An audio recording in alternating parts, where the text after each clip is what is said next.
समय यात्रा यानी कि वर्तमान समय के आगे और पीछे के समय में जाकर के यात्रा करना। ये सुनने में तो काफी अच्छा लगता है, पर जब इसे गहराई से सोचा जाए तो हमारा दिमाग चकरा जाता है। समय यात्रा फिल्मों में हमें काफी मजेदार लगती है, पर इसके सिद्धांत और पहलू हमें रहस्य में डाल देते हैं। वैज्ञानिक दृष्टि से देखा जाए तो समय यात्रा पॉसिबल है। अगर देखा जाए तो हम सभी समय में यात्रा कर रहे हैं।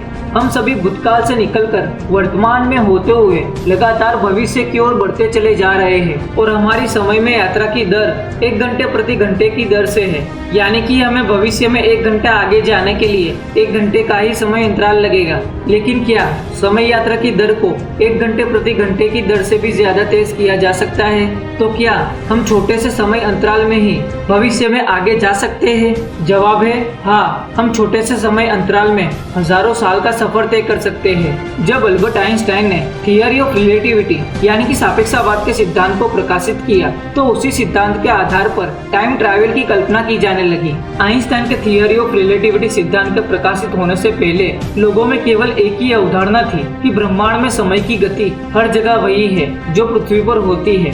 उनका मानना था कि समय जिस रफ्तार से पृथ्वी पर गुजर रहा है, उसी प्रकार ब्रह्मांड में दूर कहीं किसी दूसरे ग्रह पर भी समय इसी रफ्तार से गुजर रहा होगा। लेकिन आइंस्टाइन ने लोगों की इस अवधारणा को गलत साबित कर समय की एक अलग परिभाषा दी। अल्बर्ट आइंस्टाइन ने बताया कि समय और अंतरिक्ष एक दूसरे से जुड़े हुए हैं, जिसे स्पेस टाइम कहते हैं। समय एक 4th डायमेंशन है, यानी कि चौथा आयाम है, और समय की गति को धीमा या तेज किया जा सकता है। ब्रह्मांड में समय एक नदी की तरह चल रहा है। जिस तरह नदी में कहीं पर पानी की रफ्तार तेज होती है तो कहीं धीमी, उसी प्रकार ब्रह्मांड में समय अलग अलग जगहों पर अलग अलग गति से चल रहा है। आइंस्टाइन के द्वारा थियरी ऑफ रिलेटिविटी सिद्धांत में दिए स्पेस टाइम के समीकरण से ही समय यात्रा संभव है। आइंस्टाइन के स्पेस टाइम के समीकरण के अनुसार अगर कोई वस्तु जितनी तेज चलेगी तो उसके लिए समय धीमा हो जाएगा, और उस वस्तु की गति जितनी बढ़ती जाएगी तो उसके लिए समय उतना ही धीमा होता चला जाएगा। जब आप तेज रफ्तार से चलने वाली रेलगाड़ी या हवाई जहाज में सफर करते हो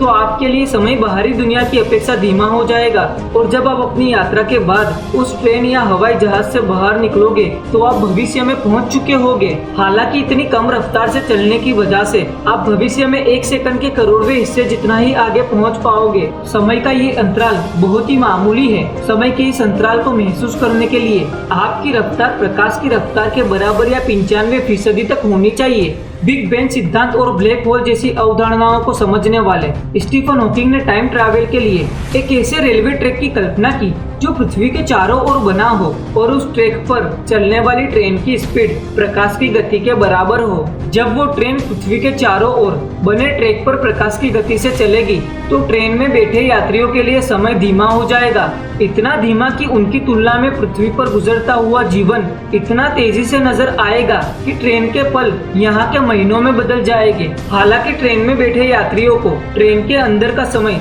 सामान्य की तरह ही महसूस होगा, लेकिन बाहरी दुनिया की तुलना में ट्रेन के अंदर का समय बहुत धीमा हो चुका होगा।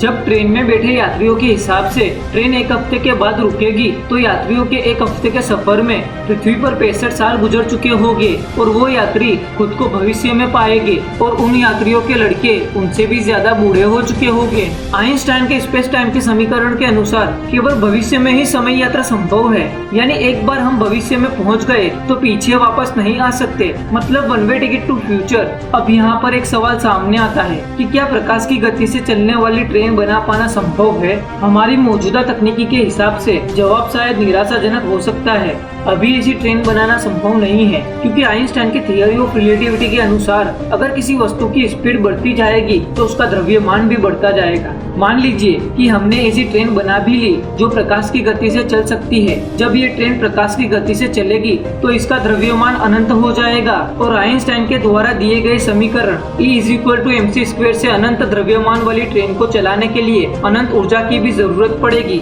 इतनी ऊर्जा तो हमारी पूरी गैलेक्सी में भी नहीं है। अगर हम पूरे ब्रह्मांड की ऊर्जा को उस ट्रेन में भर दे तब शायद वो ट्रेन प्रकाश की गति से चल पाएगी। अगर हम उस ट्रेन को प्रकाश की गति के 90 या 95% तक चलाए तब शायद उस ट्रेन को इतनी स्पीड पर चलने में हमारी संपूर्ण गैलेक्सी की ऊर्जा की जरूरत पड़ेगी। अब यहाँ पर एक सवाल सामने आता है कि प्रकाश की गति से चलने वाली ट्रेन बनाना संभव नहीं है, तो क्या हमारी समय यात्रा की कल्पना यही खत्म हो जाती है? मेरा मानना है नहीं। इस सिद्धांत के अलावा भी कई और सिद्धांत है जिनके द्वारा समय यात्रा संभव है। आज के इस वीडियो में बस इतना ही। अगर आप इस वीडियो का दूसरा पार्ट चाहते हैं तो नीचे कमेंट कीजिए, और आप लोगों को ये वीडियो सचमुच पसंद आया है तो इस वीडियो को लाइक कीजिए, वरना डिसलाइक कीजिए। साथ ही साथ इस वीडियो को अपने दोस्तों और परिवारजनों के साथ साझा कीजिए, और अभी तक आप लोगों ने चैनल को सब्सक्राइब नहीं किया है तो सब्सक्राइब कर लीजिए।